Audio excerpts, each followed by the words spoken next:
ಸ್ನೇಹಿತರೆಲ್ಲ ಚೆನ್ನಾಗವ್ರೆ ಸರ್. ಇವೆಲ್ಲ ವಯಸ್ಸಾಗದೆ ಎಲ್ಲಿ ಎದ್ದೇಳಕ್ ಹೋಗೋದಿಲ್ಲ, ಮನೆ ತಗೋವ್ರೆ, ಊಟ ಮಾಡ್ಕೊಂಡು ಆರೋಗ್ಯ ಆಗವ್ರೆಲ್ಲ.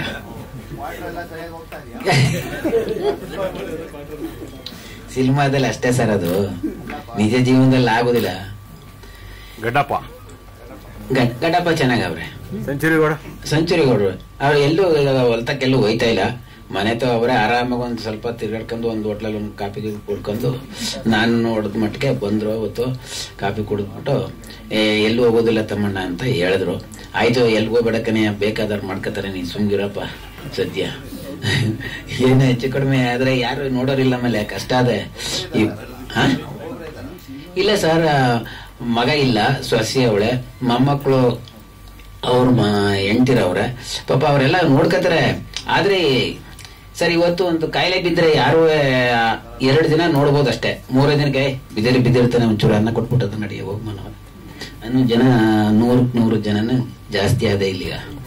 ಅದಕ್ಕೆ ಎಲ್ಲೂ ಹೋಗ್ಬೇಡಕನಪ್ಪ, ಆದಷ್ಟು ಉಣ್ಕೊಂಡು ಮನೆ ತಗಿರೋ. ಈಗ ಏನಿಲ್ಲ ತಮ್ಮಣ್ಣ, ಹಿಂಗಾಗೋಯ್ತು ನಮ್ಮ ಪರಿಸ್ಥಿತಿ. ಏನಾಯ್ತು, ನೀನೆಷ್ಟು ಇರಕ್ಕಾಗುದಿಲ್ಲ, ನಾವು ಸುಮ್ಮ ಕೂತ್ಕೋ ಸದ್ಯ. ಈಗ ಎಲ್ಲೋ ಹೋಗಿದ್ ಹಿಂಗ ಆಣ್ ಬಂದೀನಿ, ನಾನೇನು ಮಾತಾಡ್ಬೇಡ. ಆಯ್ತಣ್ಣ, ಆಗದೆ. ಆದ್ರೂ ಸ್ವಲ್ಪ ಸ್ವರ ಈಗ್ಲೂ ಚೆನ್ನಾಗದೆ, ಆದ್ರೆ ಗಡ್ಡಪ್ಪನ ಸ್ವರ ಚೆನ್ನಾಗಿಲ್ಲ.